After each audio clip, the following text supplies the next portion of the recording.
garbage is probably one of the main attractions for bears in our community. And ironically, it's also one of the easiest to deal with. So Tuesday morning, I take my kitchen garbage and put it in there. And I also take my food scraps that do not go into the compost. For instance, meat scraps, any kind of dairy, and also bread I put into the freezer. And I put it in there so it doesn't have to stick in up the fridge. Tuesday morning I will put this in with the garbage. Old dog bones that are done, and maybe that's for the ravens. I will find these things in the neighbors' yards and wherever. So I put these things in here. That's the garbage.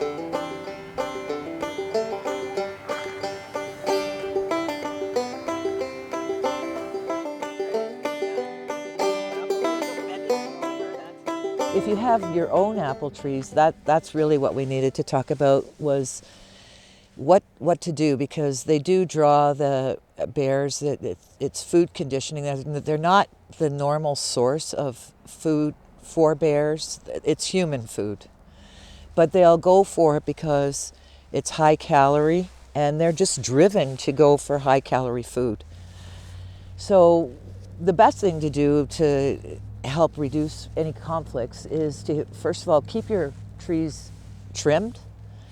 It makes it easier to harvest. And then when you are harvesting, harvest regularly, like every day. Don't let fruit go on the ground.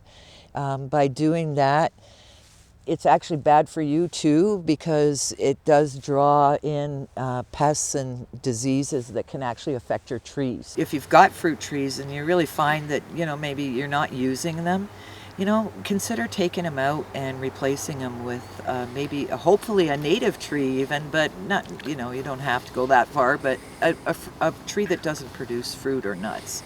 I'm Trish Feeney, and I'm part of the Bearsmart Working Group. And I'm at Lucas and Rhonda's Gates house with their chickens. And we're just showing how the electric fence works and how easy it would be to hook one up for you. So it's stands about waist high, which is probably where a bear would start to climb if it was going to break into the chicken house. And they're each about a foot apart, 4 lines. It's a continuous line here, and it goes into the shed, which we'll show you later, where the battery is. And if somebody wants to go into the chicken house, they just disconnect it, or it's already disconnected. They want to hook it back up. I just saw a little spark there. Okay, so if they want to go into the chicken house safely, they just take that out, and the door is disconnected. And then once you're out, you hook it back up. So the chickens are safe. So it goes all around here, around the whole building, and then we'll go inside and see where the battery is. Here's the charger, and it's got a 50-mile range, and then it plugs into a regular outlet, so you don't need a special outlet for it. Most of this equipment can probably be bought at your local building supply or hardware store.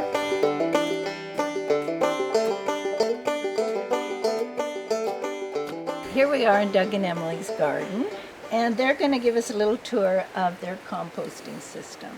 We know that composting is important in our garden and to reduce waste, but it needs to be done properly. So they're going to show us how to do that. So here's the bucket from the kitchen.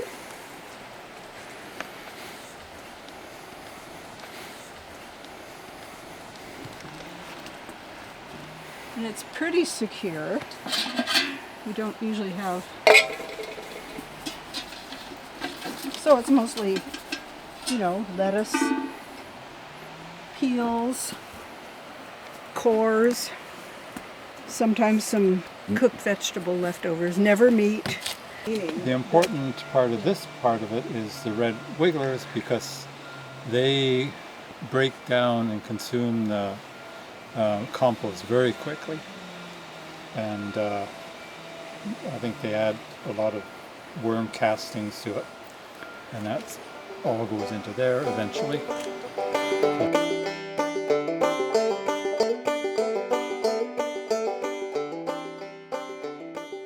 Kaslo actually has an animal attractant bylaw, which is bylaw 1155. It actually deals with attractants, everything from garbage to fruit trees to even honey hives.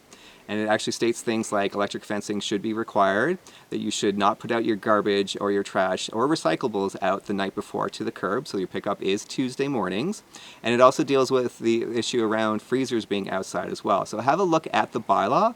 The reason I point out the bylaw is it's an important step for any Bearsmart community to have a bylaw around managing animal attractants, whether it is bears or cougars or skunks or raccoons.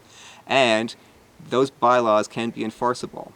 I go around knowing the bylaw just to inform you and educate you that a bylaw exists, but certainly a bylaw officer or even the conservation officers can visit your property if there has been a complaint called, and you can receive a fine.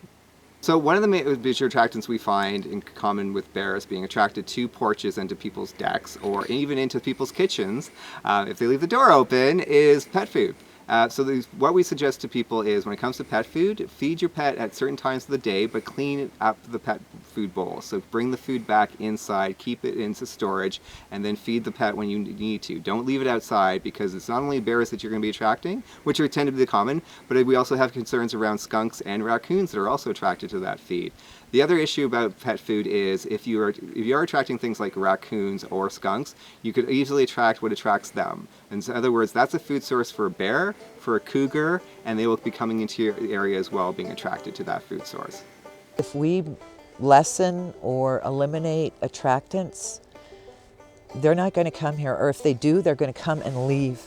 If we feed them by leaving fruit or garbage, they're going to come back and they're going to be food conditioned. They'll come back year after year to the same places. And we don't want that. We want everybody to be safe, the people and the bears. Every year when I hear the guns go off, it really bothers me. It really does. They're magnificent animals, and they're not here to hunt us. They're here for food. So let's get rid of it, or make it hard for them at least to get it.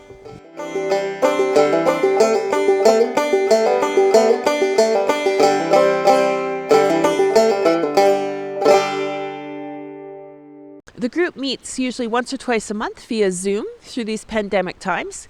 We hope to meet a little bit more face-to-face as restrictions are reduced. And you're welcome to find us on our Facebook page called the Kaslo Bearsmart Working Group.